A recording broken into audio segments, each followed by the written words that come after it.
what time it is? All right. Yes. Hi, everybody. Welcome to another episode of Ben's. Oh, hang on. We're not live yet. Hi, everyone. Welcome to another episode of Ben's Roundtable with the Franklin Institute Science Team. I'm Jayatri Das, Chief Bioscientist here at the Franklin Institute, and I'm joined today by our Chief Astronomer, Derek Pitts. And we have our special guest, our Ben's Roundtable newbie, Chris Lauf, our brand new Director of Education Programs. Chris, we are excited to have you as part of our discussion today. Welcome Really aboard. excited Chris. to be here. Thanks. Thank you. And, join the fun here. We are here to talk about some of the science stories in the news that have caught our attention over the last few weeks. We always love hearing your ideas and what's caught your attention as well. So feel free to throw your ideas in the chat for future ideas for this show. But without further ado, let's get into our hot takes and our questions and your questions as well. Please chime in the conversation, put your comments and questions into the chat. And so according to my handy whiteboard here, Derek, you are up first today, and you're gonna talk about whether mysterious phenomena in the night sky could be the Aurora Borealis or not. Tell us more.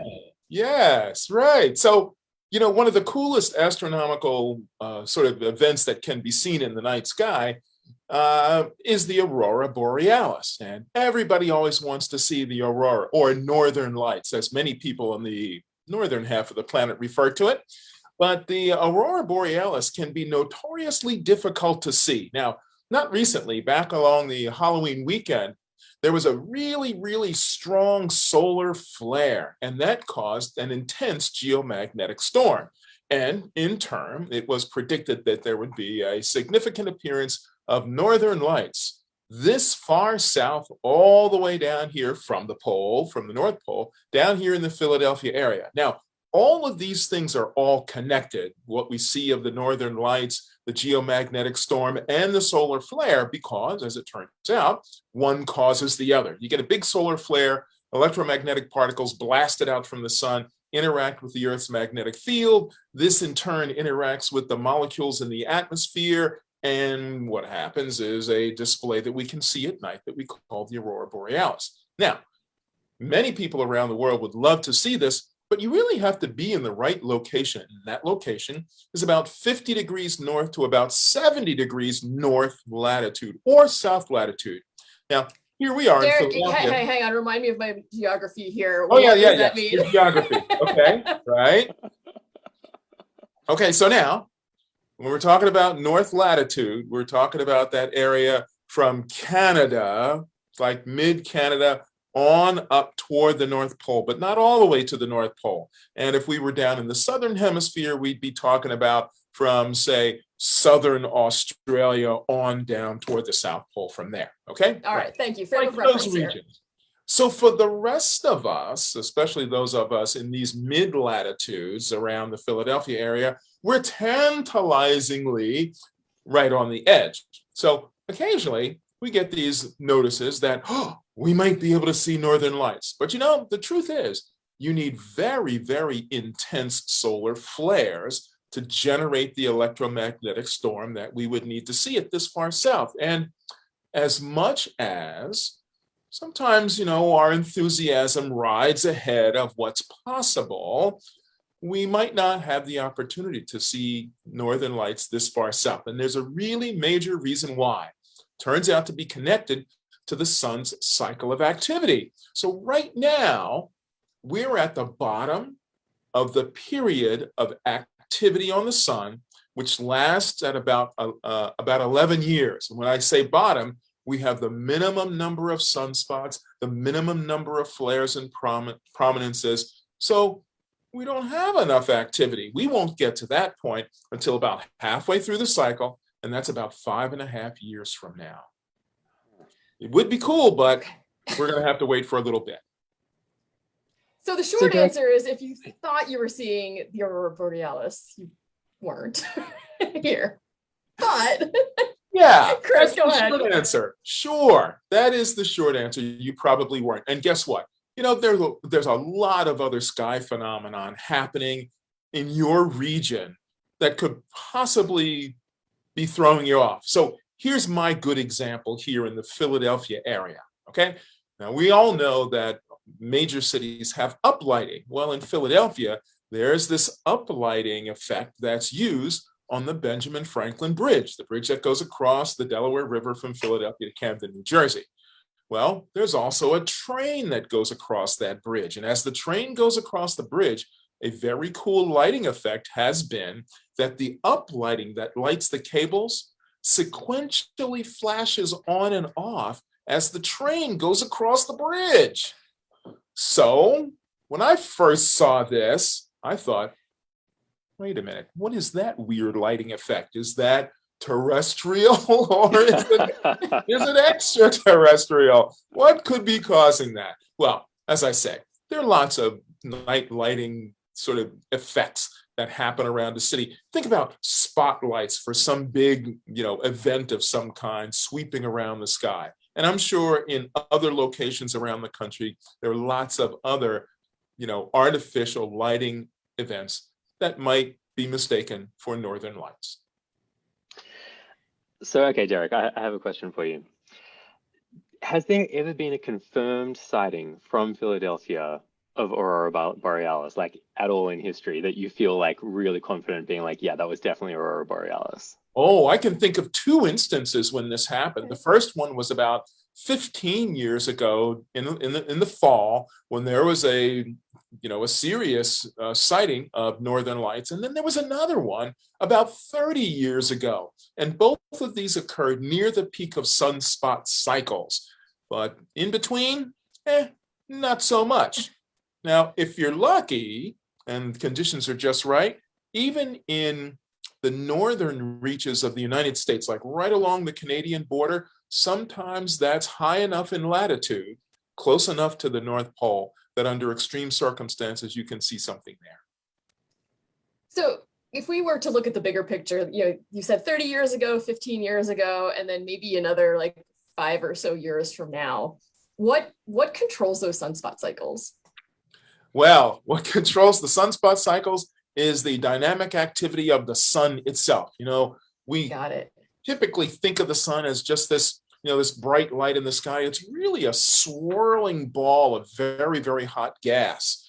And at the internal temperatures of millions of degrees, the electromagnetic properties inside the sun, generate the sunspots that we see on the surface, create the solar flares and prominences we see. These are the explosions of gas that we occasionally see in films and videos along the edge of the sun. And these are really expressions of the sun's dynamic activity, typical for a star like ours, and we happen to live very close to this dynamic star. And the interaction between the sun and the Earth is very real through the electromagnetic particles. Northern lights is one manifestation. If we have very intense solar activity, another manifestation is the disruption of radio communications around the planet. And these flares can even affect satellites and their communication networks. So guess what? These things can happen, and the sun can really affect us in that way too. So we have a comment from the audience. I thought you had to go somewhere like Iceland or Norway to see this. And for the most part, yes, this is what I'm hearing. For the most part, yes, you can enhance your chances of seeing it by getting closer to the poles, either the North Pole or the South Pole. But guess what? October 3rd, 2003, northern lights were seen in Texas. What? Yes. If you have the right combination, yeah. So if the question is, how can I see this locally? The answer is be patient. yeah, the answer is is two things, right? It's be patient, but guess what? You can also make yourself more aware of the sun's activity cycle, because there are websites. Spaceweather.com is a really good one, where scientists keep track of the sun's solar activity level and even predict when Aurora Borealis, or Aurora Australis, as is called, the southern lights, might be visible in your area. And we can get detailed prediction maps now that show us just what the possibilities are. All right, so in 5 years on Ben's Roundtable, we'll let you know to Yeah. get ready for when we might actually see it here in We'll Philly. check the predictions and see what's coming. We'll do the field version. We can all get up on the roof of the Franklin Institute and sort of point our cameras at the sky and see what we see. See if we can see something. Sure.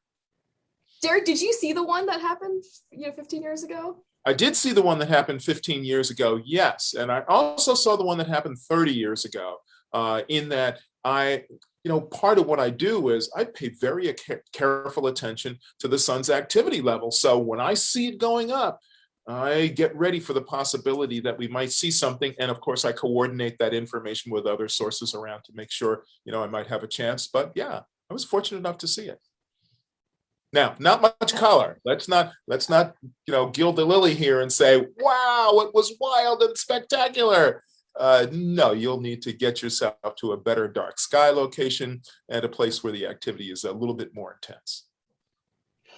And Derek, that actually reminded me of a question that I had. So when I grew up in Australia, obviously, and I was lucky enough to be at the beach in a very dark location, fairly far south in Australia. I was a teenager at the time, and looking at the sky and looking at the stars, and we saw the whole sky sort of illuminated with sort of like a red cloud. And my suspicion at the time, and now after this conversation, is that I was seeing Aurora Australis. And so I guess my question is, the only color that I really saw was red. And I'm wondering, is there a difference in color between the Aurora Australis and Aurora Borealis, or was it just the fact that I was kind of at the northern end of the donut that forms the region? Yeah, that's a really good question, Chris. And it isn't that it isn't that the Aurora Australis shows that color more so than any of the other colors, or differently from the northern hemisphere. It's all a question of what the activity level is like, what the electromagnetic storm activity level is like, what kinds of colors you might see. So that one notable storm over Texas in 2003, it showed as red. What I saw of northern lights, about 30 years ago or so in northern New York, actually, was, a very ghostly whitish color, neutral color. And of course, you see photographs that show the most dramatic color, really, of purples and greens and yellows and reds and oranges. So it has a lot to do with the intensity at the time you happen to be observing. So it's a great thing that you saw any at all, and especially red. So think about it, because most of the population of the world lives, outside of that region. So most people don't get to see it. So you're lucky. All right, So before we move on, Derek, do you want to repeat the website you Yep, I mentioned? see somebody's asking about that. Spaceweather.com. Very simple, spaceweather.com, packed with all kinds of really great information, including monitoring the sun's activity level and being on the lookout for northern lights. Derek, we've got a whole new conversation. Somebody suggested about talking about weather in space, and maybe we should put that on our list for next month. Yeah, we have a whole realm of stuff to talk about in there. Sure, that'd be great. Thanks for that suggestion. All right. Well, we're going to move on today from talking about weather in space to climate here on Earth. So those of you who have been following the news, climate change has been in the news for the last couple of weeks because it's been the United Nations annual conference on climate change, which is referred to as COP26. So what does that mean? COP stands for Conference of the Parties. 26, this is the 26th roughly annual climate summit that has been held. And on a large scale, this is a global effort to try and reduce the amount by which the global temperature is rising. The current goal that was set by the Paris Agreement at COP21 was to try and limit it to 1.5 degrees Celsius above pre-industrial levels. And I won't go too much into what the big takeaways of COP26 were, but the short story being that we made maybe that 1.5 is not entirely dead, but man, we need to do a lot more if we're going to be able to get there realistically. But the part of the COP26 that kind of fascinated me, being the biologist here, was that it turned out, and this kind of surprised me when I learned this, is that COP26 was the first time that health was actually addressed as a central science policy of climate change. It was the first time that that the World Health Organization actually had its own pavilion at the conference, and there was a whole series of conferences and discussions and an agreement about how climate affects health and about how health affects climate. And I thought these were kind of really two very interesting sides of the same coin that don't always get talked about when we're talking about climate change, because we often focus on the environment. But when we think about the impact of climate on health, there's of course like the direct impacts when you think about things like floods and wildfires and heat waves, things that we've been seeing more frequently even here in the US and around the world.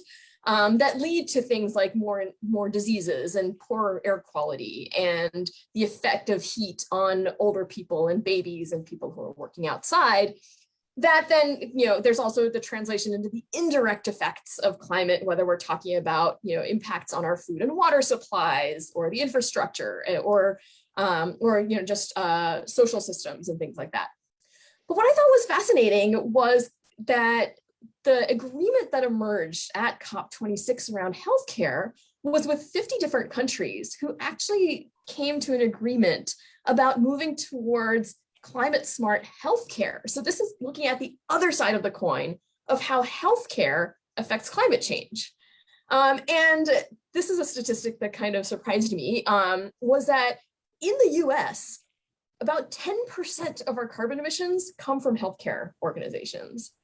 And around the world, it's 4.6% of greenhouse gas emissions come from health systems. And if those were all one country, it would be the 5th largest emitter of greenhouse gases. Wow.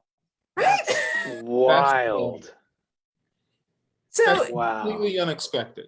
Right, we don't necessarily think about it because it's so distributed, but when it comes to climate, we can't think of just like distributed systems anymore. So I thought this is a really fascinating, kind of focus of where we can start to kind of reduce our climate footprint. So Jayatri, when you say healthcare, like what's the main drivers there of climate change? Yeah, so you hit on one big one, waste certainly, and we can maybe talk about some examples of that. I mean, there are kind of 3 big buckets. One is just like general infrastructure, the same challenges of, energy and electricity, water use that would really affect any type of industry, but is particularly concentrated in healthcare. Here's a fun stat, is that an MRI machine uses the same amount of electricity as 6 suburban houses. Right? So it's like, all of the general challenges around infrastructure just like magnified. You hit another one on waste reduction, and it's brought a lot of attention, especially in the last year, looking at all of like the PPE and the masks and the gowns and things that are used in healthcare that are often single use and disposable. But then the last piece, and this is kind of where another focus of this agreement was on, is how our whole health systems are built and how can we change them to be more kind of proactive about reducing the impact on healthcare rather than reactive. So things like, how do we get early warning systems in place for disaster preparedness, things like that. Wow. So here's a question from the audience, Jayatri, that says, but tests like MRIs are so important. What would be an alternative solution? That's a really great question, because I think healthcare is, we look at this kind of personal role versus systemic role in climate action all the time, and figuring out what makes the difference and where we find the balance, right? So with something like an MRI, for example, like here's where we look at where the system can change, right? Like we need MRIs. Like I had 2 ACL surgeries and I wouldn't have known what to do if I hadn't had an MRI, right? So the answer is not to get rid of the MRI, but we can switch to, sustainable energy sources to power that MRI. So that's one thing we can do. A fascinating example that I started reading about was inhalers. And this is a really interesting conversation in terms of like how we frame the responsibility for it. Because inhalers have historically used, greenhouse gases to kind of force the medicine out of the inhaler. Right. And, on kind of an interesting, innovation side is that there are new types of inhalers now being developed that use different mechanisms to force the medicine out. Also, that use reusable cartridges so that you don't have to just like throw away your inhaler. But not all of them work as well for every person, right? So, it's not fair to necessarily blame the inhaler, the person who's using the inhaler, for the climate footprint of inhalers as an industry or as a general tool. And so this is where I think this sort of holistic approach to looking at the climate footprint of healthcare is really interesting. So it's no longer singling out sort of any one device or any one procedure, but really looking at the big picture. Was there any mention made about what patients might do to become part of the solution? Sure. So, one thing is that, we're always trying to find that balance between what works best for patients versus, what might be, basically, like, you don't want your doctor prescribing something just because it has the lowest carbon impact if it doesn't work well for you, right? Right. Preferably not. Right. But talking to your doctor about sort of what are my options and, what can I possibly, incorporating that as part of the mindset that we're looking at. But ultimately, I do think it is more at a systems level, right? It's like when you start breaking down what percentage, yes, that 4.6% of worldwide emissions is a big number, but when it comes down to any one person, right, that's not very much. And so these 50 countries have really looked at what are pathways to kind of reducing that footprint across the board. So how can we, something that filters down to the individual level is encouraging preventative healthcare, right? Because the most climate friendly healthcare is the one that doesn't need to happen. Right. Jayatri, I'm wondering, so just to sort of like bounce off Derek's question there, which was sort of what can we do as an individual? I'm curious to know, I guess the stakeholders are, you've got your individual healthcare person, me, who's seeking healthcare. Then you have your healthcare providers and the networks that they're associated with, the insurance and all that sort of stuff. And then you have the industry, which is actually producing the products. And whilst, of course, there's always things that we can do as individuals, if you're going to the doctor and you say, I need an inhaler, well, you're limited by what inhalers exist in the world, what are being produced by industry. And so I'm wondering, was there any sort of discussion about like ways to influence industry? Was industry involved in these conversations? As the sort of the producers, the ones who really decide what choices we have. That's a good question. I don't know for sure whether industry was actually present, in the negotiations of this agreement. But what you're getting at is sort of like, where are the pressure points to this? Right. Exactly. And I think if we are to take lessons from the large scale outcomes of COP26, right? It's about, the political will and the negotiations at governmental levels that make it really hard to tackle a global scientific crisis. Right. And so, the most important thing that you can do as an individual is not in your doctor's office. It's in the voting booth. Right. Right. Like, how can we as citizens, demand action on climate change?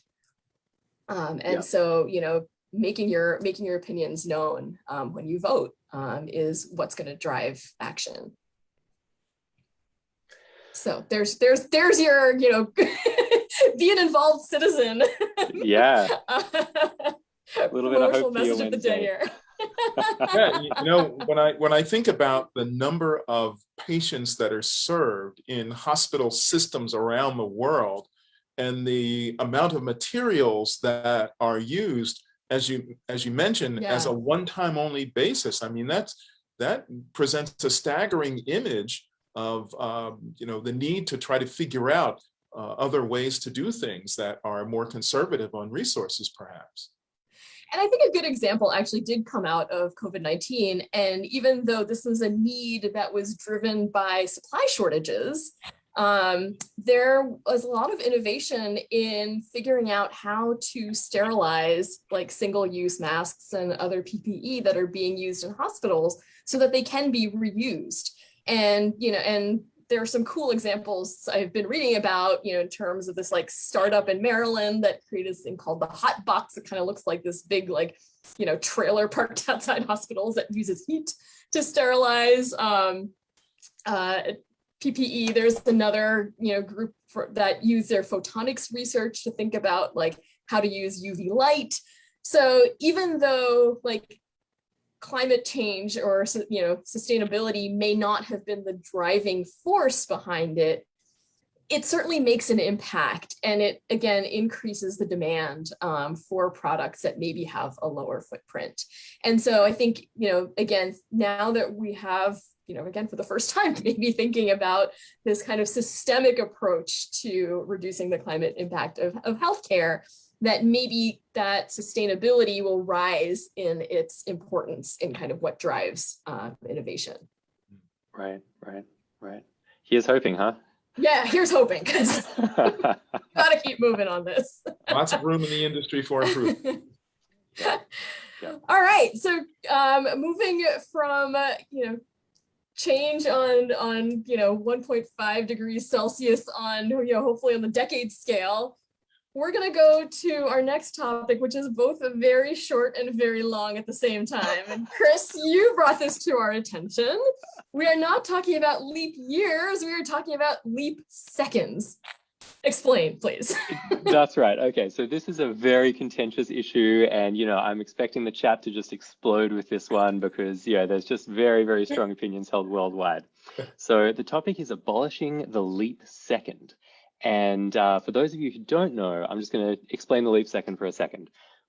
A real second, not a leap second. So you're done. Time's up.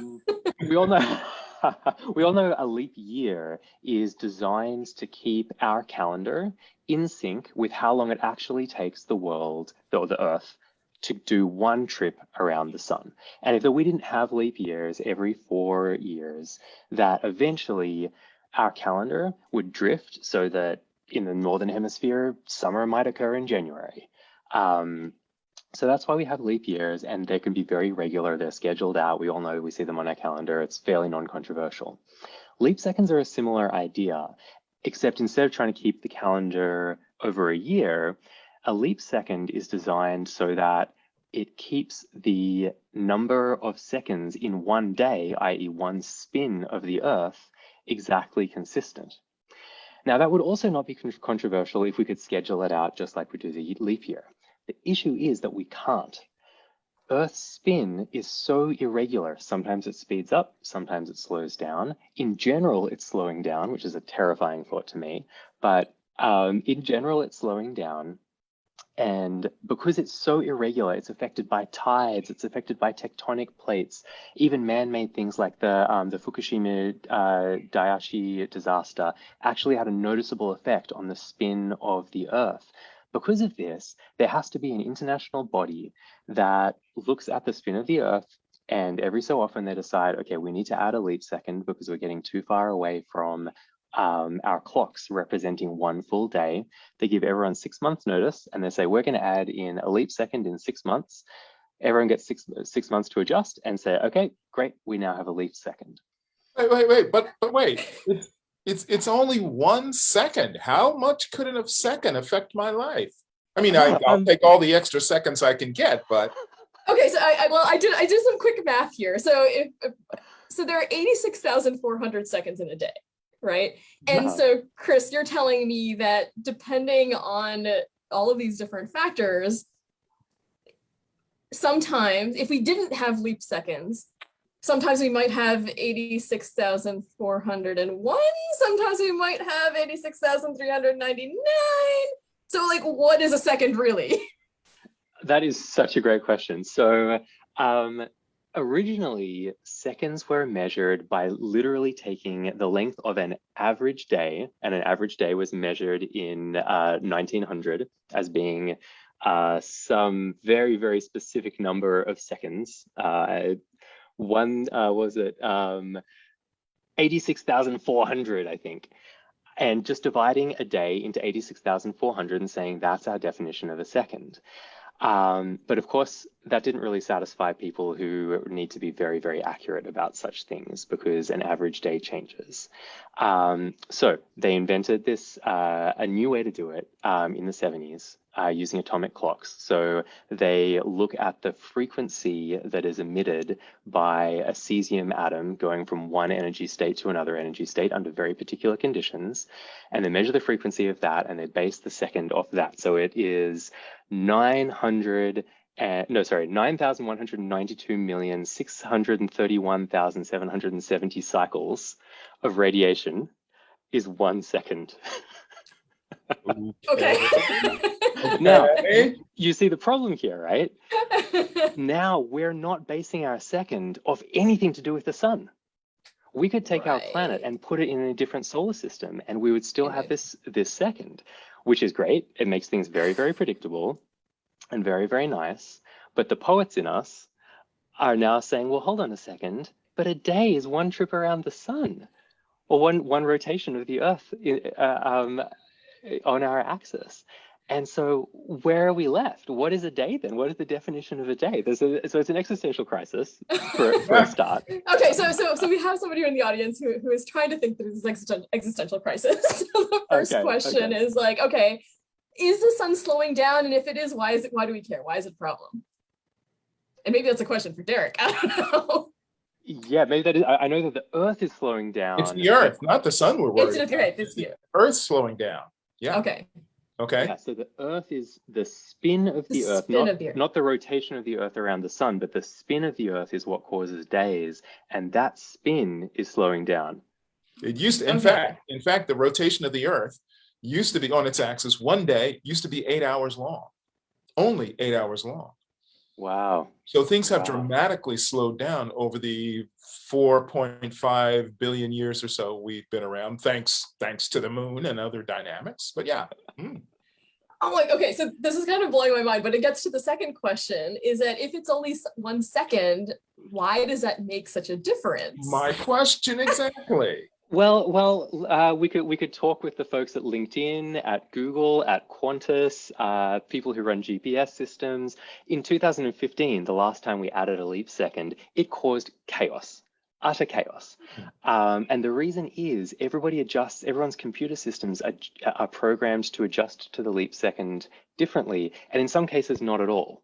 So it has to be a manual process. So for example, I think it's Google does a smear of the second. It adds tiny little fractions of a second over a period of time rather than just adding it all at once. And then different systems all adjust to a leap second differently. Now, when you have a world like we live in right now, where I think the stock market processes things on the nanosecond, when something is 1 second out, the consequences can be huge. And of course, GPS uses time to measure exactly where you are to within I mean, what, 50 feet or something like that. So a tiny difference in our perception of what of the time that is different between one system to another can literally cause havoc.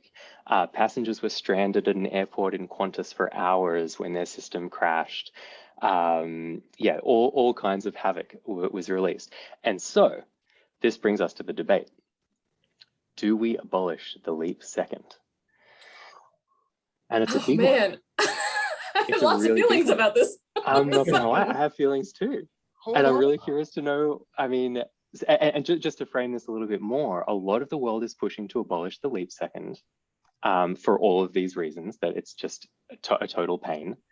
But not everybody. The UK, who set Greenwich Mean Time, which is based on the solar time, and the Russians, whose GPS system does incorporate the leap second, they both are totally fine with keeping the leap second. They want the leap second in there. Meanwhile, much of the rest of the world doesn't. And this is all going to get decided in 2023. Wow. So, all right. So I need to think about some pros and cons here. Perfect. Everyone out there listening, please vote in the chat. Yes or no on the leap second. So Derek, your question sort of made me think about the long game here, right? Like, what we think of as a second has not always been a second. But if it was 8 hours, if a day was 8 hours long, when are we looking at, if we were to get rid of leap seconds, when would we notice a difference? Goodness gracious, we'd have billions of seconds before we really began to notice a difference, but it would add up. It would add up. This is sort of like the shift of the leap year at the tiniest level possible, but it would begin to build up after a while. And all I can see is all sorts of chaos breaking out as a result of this shift in this 1 second as the Earth, continues to slow down in its rotation and we don't keep up with it. Okay, but we'd all be dead by then, right? I mean, this is not something, we would not see the impact. Not going to be tomorrow. We will not see the impact of this tomorrow. No, but I'm just thinking about all of the systems. Like the one thing that Chris said that really got me is about the GPS, satellite GPS. That entire system is dependent on this, hydrogen, cesium atom, frequency.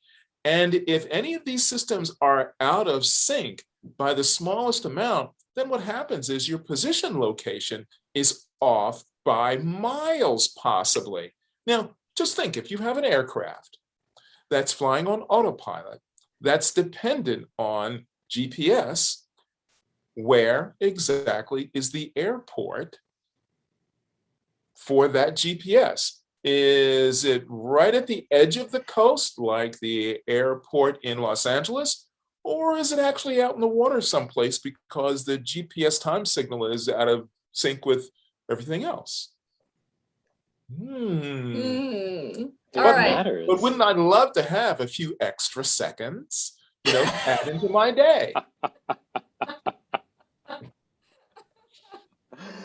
All right, so if we were to pretend that we were this international body of timekeeping today, what do you guys vote? I vote continue to adjust according to the microsecond as needed.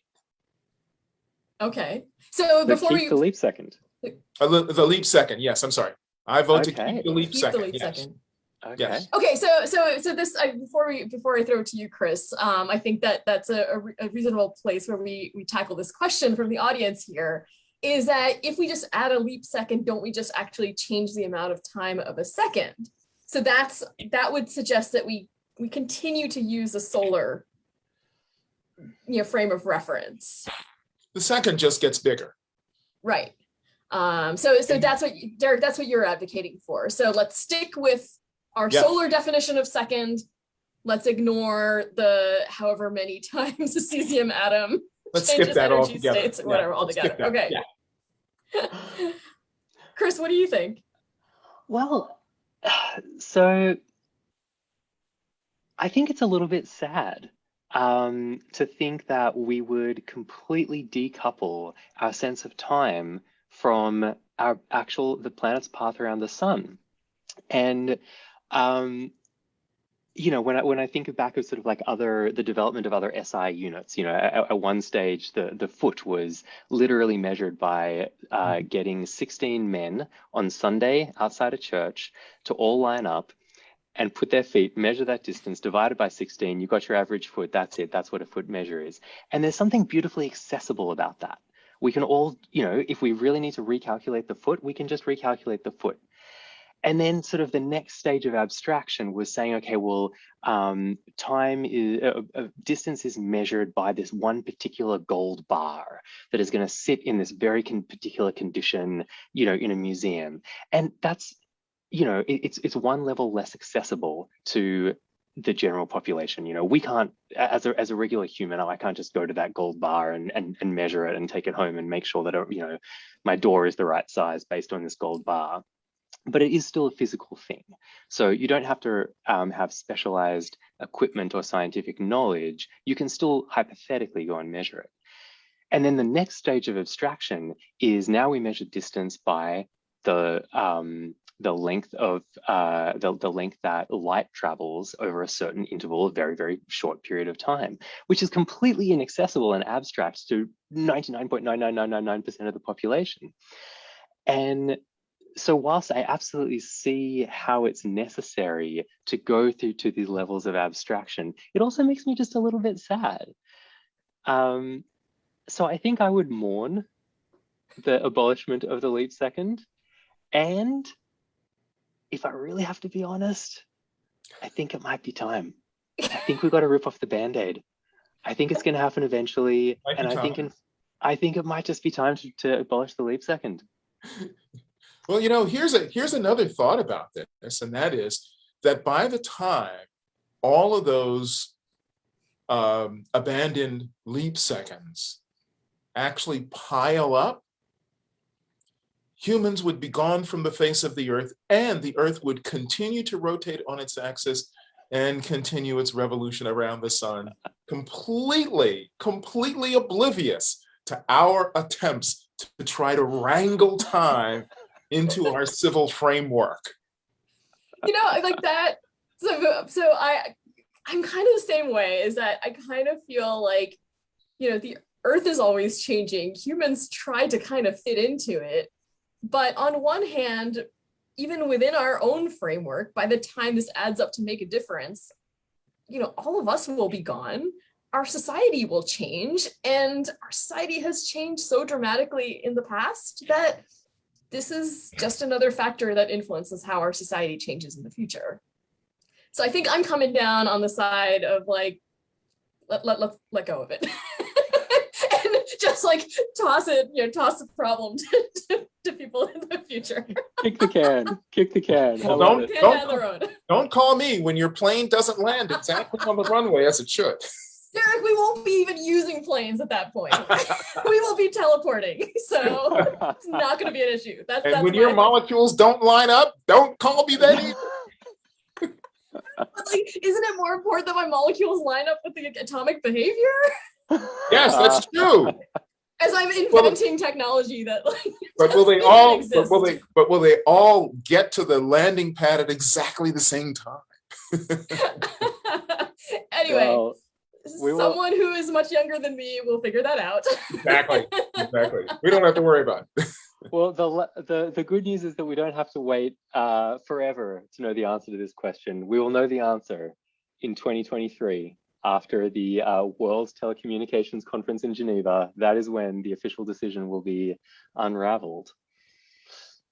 I know I'll be waiting with bated breath. Interesting. Yes, exactly. Was there any mention about any of the influences on that body's decision? I mean, did anybody say that it's that commerce has a big hand in this, or anything else like that? Yeah, shadowy back dealings. Yeah, sure. Look, I mean, you thought climate negotiations were messy. That's a great question, Derek. I have no idea. I would imagine the stakeholders are, the military, the stock exchange, technologists, radio astronomers, absolutely. I think there's probably all kinds of stakeholders here. And I do believe that the Royal Astronomy Center or something like that in Greenwich. Astronomical Society, yes. Yes, those are the folks who are very, very attached to keeping the leap second, because they really want to continue being the ones that set Greenwich Mean Time based on the sun. I think they'll be a bit upset if they lose that privilege. There'll be a faction of people around the world who will, cling to that for forever. Oh yeah, absolutely. They'll be the 100%. separatists that, yes, they'll join the flat earthers. The new flat earthers, right?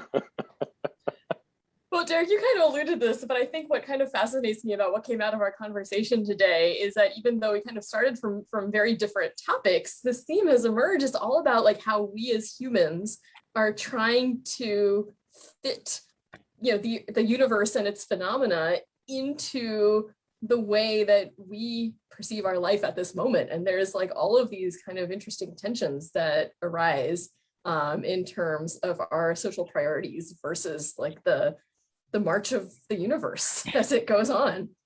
The celestial mechanism keeps right on working as it did before this planet was here, and will continue long after the planet is gone. All right, well, I love that we just made that leap to the deep thoughts of the day. Thank you all, everyone out there, for joining us for this conversation. Again, keep letting us know what you're curious about. We'd love to talk more about the things that are, the questions that keep you up at night. So let us know, and we will see you here next month for another episode of Ben's Roundtable. Thanks so much for all of us at the Franklin Institute. So long, everybody. Bye.